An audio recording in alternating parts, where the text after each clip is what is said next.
ইরানের রাজনৈতিক অঙ্গনে যেন এক ঝোড়ো হাওয়া বইছে। খোদ তেহরানের ক্ষমতার কেন্দ্রবিন্দুতে এখন টান টান উত্তেজনা ও রহস্যের এক অদ্ভুত চাদর জড়িয়ে রয়েছে। সাবেক সর্বোচ্চ নেতা আলী খামেনির প্রয়াণের পর দেশটির মসনদে নতুন করে আসীন হয়েছেন তারই পুত্র মুজতবা খামেনি। কিন্তু রক্তক্ষয়ী সংঘাত ও চরম ভূ রাজনৈতিক সংকটের মাঝে এই ক্ষমতা হস্তান্তরের বিষয়টি কোনোভাবেই সহজ ছিল না।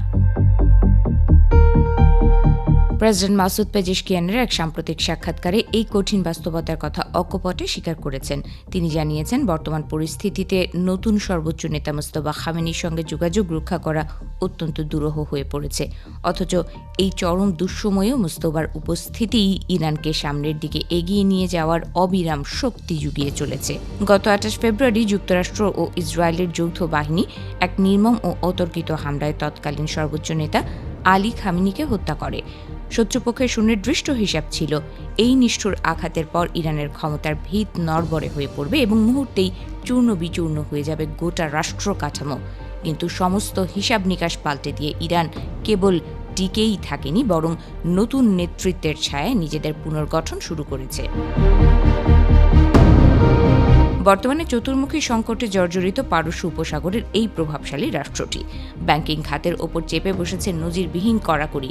বিদেশি আর্থিক লেনদেন প্রায় বন্ধের মুখে এবং নৌপথ অবরুদ্ধ থাকায় অর্থনীতি এক গভীর খাদের মুখোমুখি। প্রেসিডেন্ট পেজেশকিয়ানের ভাষায়, এটি ইরানের ইতিহাসের সবচেয়ে কঠিন এবং অগ্নি পরীক্ষার সময়। এই চরম উত্তেজনার মাঝে বিশ্ব বাণিজ্যের লাইফলাইন খ্যাত হরমুজ প্রণালীতে নতুন সমীকরণ তৈরি হতে চলেছে।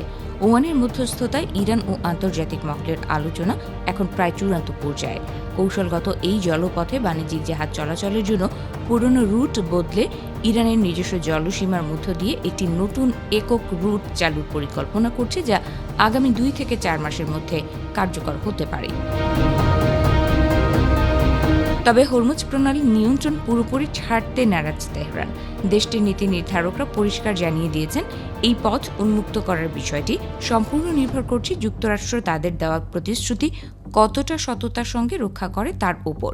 এর আগে গত ফেব্রুয়ারি মাস থেকে হরমুজে কড়া পাহারা বসিয়ে ইসরায়েল ও আমেরিকার সংশ্লিষ্ট সব জাহাজের চলাচল নিষিদ্ধ করে দেয় তেহরান। মধ্যপ্রাচ্যের আকাশে যুদ্ধের কালো মেঘ কাটছে না একটুও। গত মাসে যুক্তরাষ্ট্রের সামরিক বাহিনী ইরানের বিভিন্ন কৌশলগত ঘাঁটিতে দফায় দফায় বিমান হামলা চালায়। ওয়াশিংটনের দাবি ছিল, হরমুজ প্রণালীতে ইরানের আগ্রাসী ভূমিকা রুখতেই এই শক্তি প্রদর্শন। এর জবাবে তেহরানও বসে থাকেনি। যুক্তরাষ্ট্র ও তার মিত্রদের আঞ্চলিক সামরিক ঘাঁটিগুলো লক্ষ্য করে মুহুর্মুহু ড্রোন ও ক্ষেপণাস্ত্র বর্ষণ করেছে তারা। সব মিলিয়ে এক অনিশ্চিত ভবিষ্যৎ আর স্নায়ুক্ষয়ী লড়াইয়ের মধ্য দিয়ে সময় পার করছে ইরান। একদিকে সর্বোচ্চ নেতার সান্নিধ্য থেকে বিচ্ছিন্ন থাকার বেদনা, অন্যদিকে অর্থনৈতিক অবরোধ এবং সামরিক সংঘাতের দাবানল। সবকিছু মিলিয়ে তেহরান এখন এক বিস্ফোরক মোড়ে দাঁড়িয়ে। এই দুর্যোগপূর্ণ পথ পাড়ি দিয়ে ইরান শেষ পর্যন্ত নিজেদের সার্বভৌমত্ব অক্ষুণ্ণ রাখতে পারবে কিনা, সেটি এখন দেখার বিষয়।